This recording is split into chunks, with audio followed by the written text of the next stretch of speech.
bom dia, a paz do Senhor Jesus. Que Deus venha abençoar o nosso dia, que seja um dia pleno, um dia maravilhoso de paz, um dia tranquilo, com boas notícias, em nome de Jesus. Vamos dar continuidade à nossa leitura. Hoje é o capítulo 27. Então a gente leu, que Paulo foi preso, ele discursou ou se defendeu diante de algumas autoridades em Jerusalém. E agora nós vamos ver a sua viagem até a Itália, que é onde fica Roma. A gente vai ver, a aventura, de Paulo até Roma. Muitas coisas aconteceram, então a gente vai ver aqui. Atos 27. Então que Deus venha abençoar a nossa leitura. Eu tive que dar uma pesquisada sobre barco, porque fala muita coisa de barco aqui. E para quem é pescador, aqui onde eu moro tem muitas pessoas, que pescam, convivem com pescadores. Nosso dirigente local, atual, ele é pescador, Então ele entenderia muito facilmente essas palavras, mas eu tive que dar uma pesquisada e vou deixar aí no grupo uma imagem falando, mostrando onde é que fica cada parte, do barco. Então vamos dar aqui continuidade, Atos 27, que diz assim: Quando foi decidido que navegássemos para a Itália, entregaram Paulo e alguns outros presos a um centurião chamado Júlio, da corte imperial. Embarcando no navio Adramitino, Adramitino é de onde esse barco veio, a cidade, que era Adramitio. Então, que estava de partida para costear a Ásia, fizemos-nos ao mar, indo conosco Aristarco, macedônio de Tessalônica. No dia seguinte, chegamos a Sidom e Júlio, tratando Paulo com humanidade, permitiu-lhe ir ver os amigos e obter assistência. Então, isso foi uma coisa também que me chamou a atenção.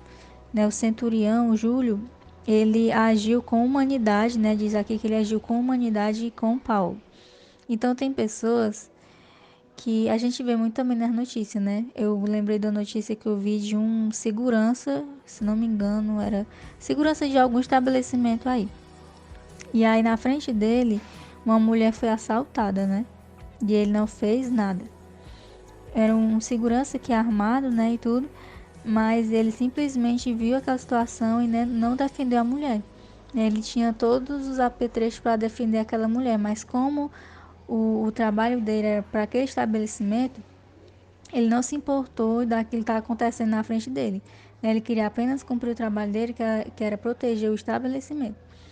Então, aquilo ali foi um pouco desumano, Não aquela coisa, Ele cometeu um crime, mas a omissão também acaba sendo contribuindo para o crime, Então, ele poderia ter feito alguma coisa ou ter chamado alguém, não sei, ter se compadecido.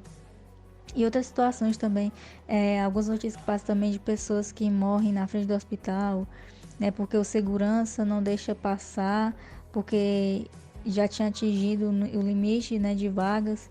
Então já vi algumas notícias assim passando na televisão, mulher grávida que dá à luz, na porta do hospital, ou uma pessoa que está ali morrendo, mas não entra, e acaba morrendo na porta do hospital porque o segurança, não deixa passar, não tem essa humanidade, de sentir, de ter empatia pela dor daquela pessoa e tentar ajudar, Tem muitos protocolos, Eu já fui muito assim em um dia, Já fui muito humilhada com essa palavra, de que eu não seguia protocolos, Uma pessoa me chamou para ensinar na igreja e a própria pessoa que me chamou para ensinar na igreja, ela disse que eu jamais iria ensinar com uma pessoa, Me comparou com uma pessoa e disse que eu estava quebrando protocolos, E foi uma coisa assim um pouco fora, de sentido, porque foi a própria pessoa que me chamou, Então foi a pessoa que iniciou a quebra do protocolo. Mas como a pessoa queria me ofender, queria me humilhar, porque eu estava falando uma coisa diferente do que ela queria ouvir, Então essa pessoa, ela tentou me ofender, utilizando essa expressão, que eu estava quebrando protocolos. Mas existem situações que a gente necessita, quebrar determinados protocolos. Até o nosso Deus, Jesus, ele quebrou alguns protocolos, algumas coisas que as pessoas esperavam que ele fosse fazer, mas que não era errado fazer, né? Mas como era tradição as pessoas seguirem alguns protocolos, né? Que nem foi Deus que colocou aqueles protocolos, ele foi muito perseguido por isso, né? Tanto que foi um dos motivos, né? Digamos assim, foi o motivo pelo qual ele foi crucificado, porque ele tinha que ser crucificado de alguma forma, né, para cumprir a lei. Mas foi essa quebra de protocolos que foi o motivo, né, para que essas pessoas perseguissem ele. Então, muitas vezes, né, nós temos que cumprir, né, os nossos deveres, mas jamais deixarmos de sermos humanos, né? Não se apegar apenas a, tipo assim, como é que eu posso explicar? Nem é bom usar essa expressão, tipo assim, né? Mas às vezes a pessoa se apega muito àquela regra, né? Ah, tô aqui nesse trabalho, as normas da empresa é assim, né? Não, por exemplo, a norma da empresa é eu ficar aqui nessa calçada e não sair por nada, né? A norma da empresa. Aí vamos supor que tem uma pessoa que caiu, tá acidentada ali perto da calçada, né? Onde eu tô. Aí, para seguir a norma da empresa, a pessoa não vai lá ajudar a pessoa, né? Então, tem coisas que a gente tem que quebrar em nome da humanidade, né? Em nome do amor ao nosso próximo, né? Jesus, ele ensinou muito isso. E aqui a gente vê, né? Esse centurião que ele tratou Paulo com humanidade, né? Então, ele estava ali, o centurião, para proteger e guardar os presos, né? Para que eles não fugissem também. Mas ele tratou Paulo, eu acredito que não somente Paulo, né? Mas os outros também, os demais, com humanidade, né? Se precisasse trazer uma água, uma comida. Paulo, ele precisou de uma assistência, né? Ele tinha amigos naquele local, então ele deixou Paulo ir lá, né? Não sei se ele deixou Paulo ir sozinho ou se ele acompanhou Paulo, né? Mas ele deixou Paulo ser atendido, né? Ter essa assistência. E às vezes muitos profissionais, eles pecam, né? Nesse sentido. Não somente profissionais, mas também na igreja também, né? Na igreja no sentido também dos usos e costumes. Às vezes a pessoa deixa de dar uma oportunidade para alguém, por exemplo, né? Uma oportunidade, não digo a oportunidade de estar ali na frente, né? Porque quem está ali na frente na hora do culto tem que ser realmente pessoas que estejam de acordo, né? Mas, por exemplo, eu lembro que teve um congresso que a gente foi fazer, eu fazia parte da organização do congresso de jovens. E aí o congresso, se não me engano, era Jesus é o nome, uma coisa assim. E aí estava procurando uma pessoa que soubesse falar em libras, né? Para quando fosse, acho que era louvado um hino, essa pessoa falasse também libras, né? Para as outras pessoas entenderem, pessoas que não sabiam ouvir, né? Escutar. E aí teve uma irmã que disse assim, tem uma irmã na igreja que ela sabe libras, mas ela se veste de uma forma que não é apropriada à igreja. E era a única pessoa da igreja que sabia, né? Então a pessoa ia deixar, né, de usar aquele vaso só porque não estava de acordo com aquilo que eu esperava ou aquele protocolo da igreja que nem foi Deus que colocou, né? Foi os homens que criaram aqueles protocolos. Ia deixar de transmitir a palavra de Deus, o louvor, só por causa disso, né? Então tem coisas assim que mesmo na própria igreja, né, existe esse tipo de coisa. Mas o nosso Deus, ele não é assim, né? O nosso Deus, ele sempre vai escolher aquilo em nome do amor ao próximo. Então, versículo 4. Partindo dali, navegamos sob a proteção de Chipre por serem contrários os ventos. E tendo atravessado o mar ao longo da Cilícia e Panfilha, chegamos a Mirra, na Alícia. Achando ali o centurião, um navio de Alexandria, que estava de partida para a Itália, nele nos fez embarcar.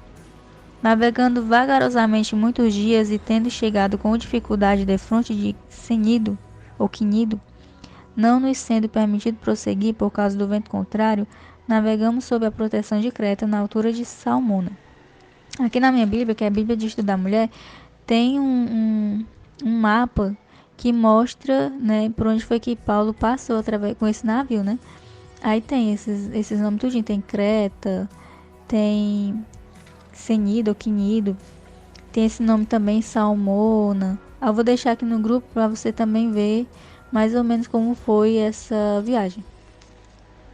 Versículo 8. Costeando penosamente, chegamos a um lugar chamado Bons Portos, perto do qual estava a cidade de Lazéia.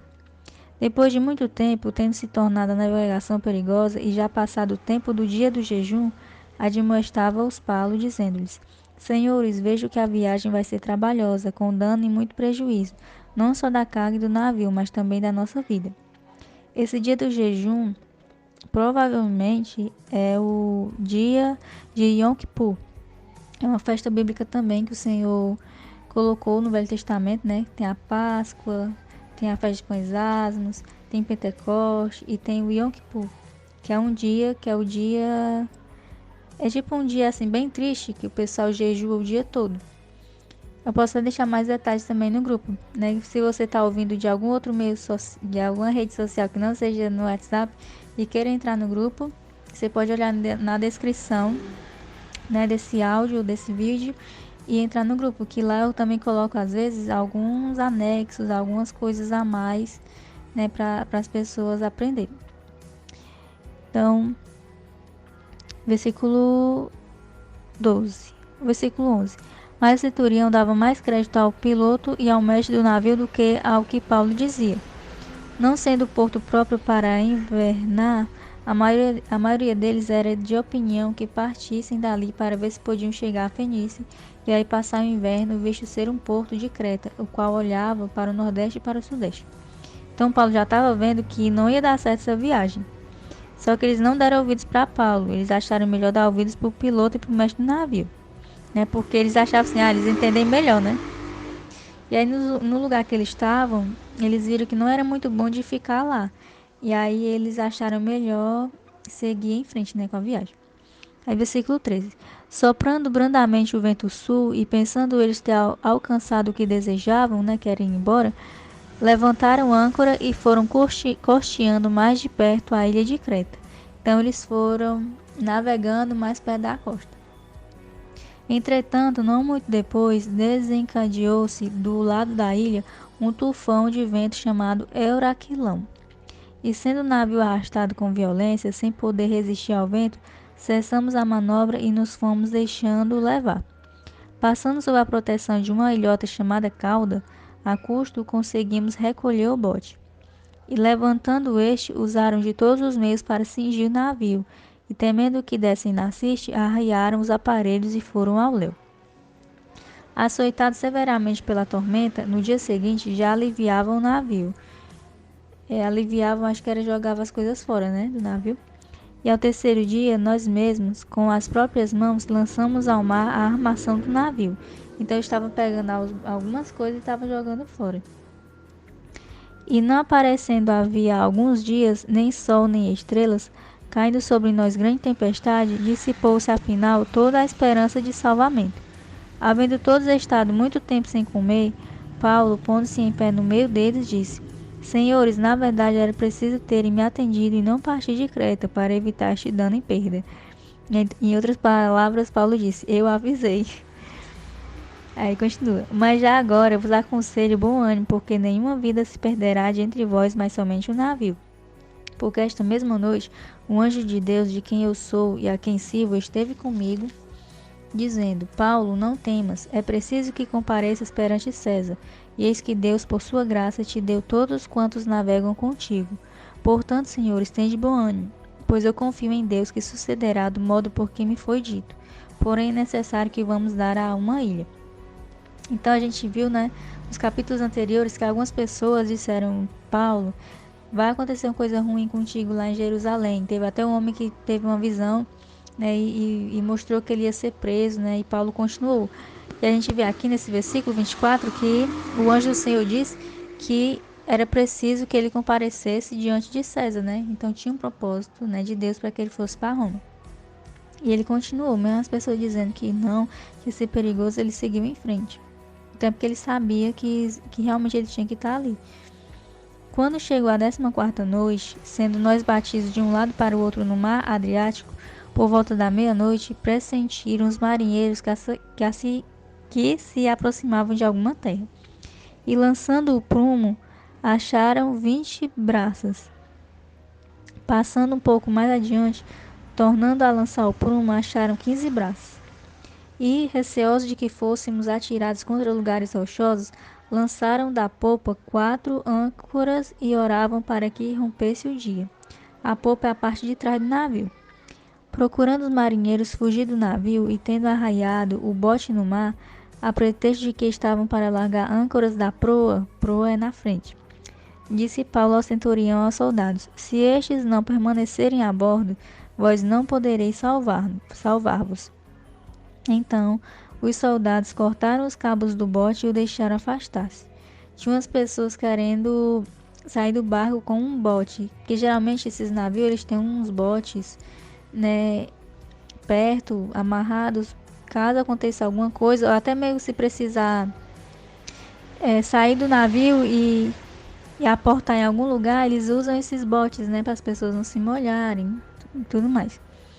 E aí eles cortaram esses botes, né, para as pessoas não fugirem, não saírem, porque se eles saíssem do navio ia ser pior. Provavelmente essas pessoas não iam sobreviver. Versículo 33. Enquanto amanhecia, Paulo rogava a todos que se alimentassem, dizendo: Hoje é o 14º dia em que, esperando, estáis sem comer, nada tendo provado. Eu vos rogo que comais alguma coisa, porque disto depende a vossa segurança, pois nenhum de vós perderá nem mesmo um fio de cabelo. Tendo dito isto, tomando um pão, deu graças a Deus na presença de todos, e depois de o partir, começou a comer. Todos cobraram ânimo e se puseram também a comer. Estavam no navio 276 pessoas ao todo. Refeitos com a comida, aliviaram o navio, lançando o trigo ao mar.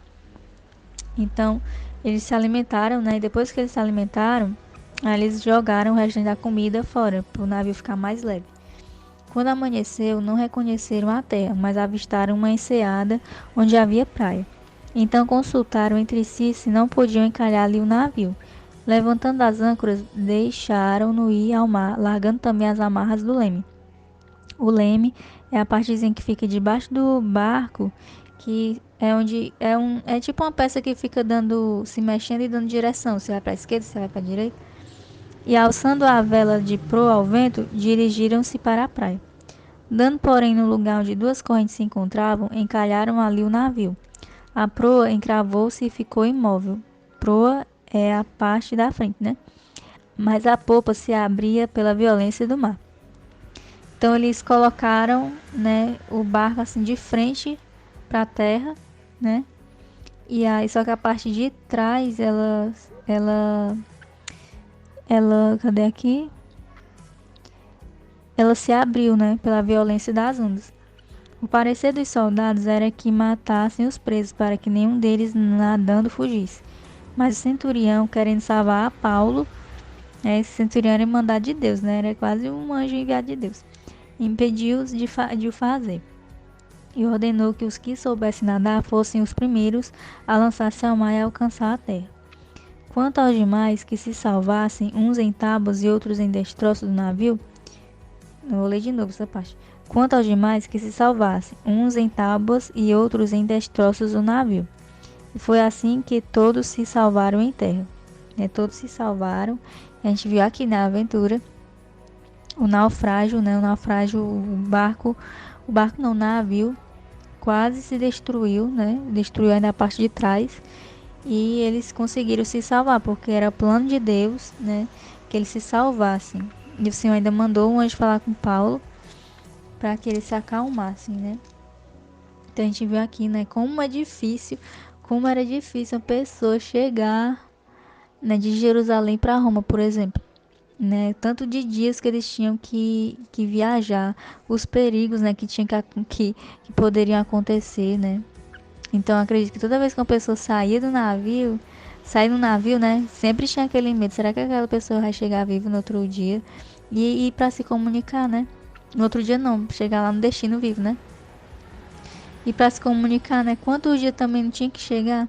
Não demorava, né? Então devia ser assim uma coisa muito ruim, né? Quando a pessoa saía em viagem, né? Havia uma mãe, né? Enviava o seu filho para ir para algum lugar. Muitas universidades, né? Eram em outros países. E aí tinha aquela apreensão, né? Será que chegou vivo? E aí tinha que esperar a carta chegar, não sei quantos dias, acho que demorava não sei quantos ou demorava um mês ou meses, né, pra pessoa ter notícia da pessoa. E pra você ver, hoje em dia, pra gente chegar em Roma, do Brasil em Roma, é menos de um dia você chega lá, né, em 12 horas, mais ou menos, 12 horas, 13 horas, você chega em Roma, né. Então é muito interessante, né, como que aconteceu hoje, se as pessoas dessa época vissem, né, os aviões, né, acho que nunca passava pela cabeça das pessoas que um dia iriam construir aviões, né, transportes ao ar, né, para chegar tão rápido. Então, essa é a leitura de hoje, né? Conhecemos também um pouco sobre barcos, né, para entender melhor. Vou passar aí o mapa para vocês verem, né, como foi aqui a trajetória. E espero que tenha lhe edificado, que você tenha conhecido um pouco mais, né, da Bíblia, um pouco mais também de outras coisas também, né? Sobre mapas, barcos, sobre a festa também. Vou colocar um pouquinho sobre ela, a festa de Yom Kippur, para entender um pouco melhor sobre a festa bíblica. E é isso, a leitura de hoje. E Deus vai abençoar o meu e o seu dia, amém? Então, até amanhã, em nome de Jesus.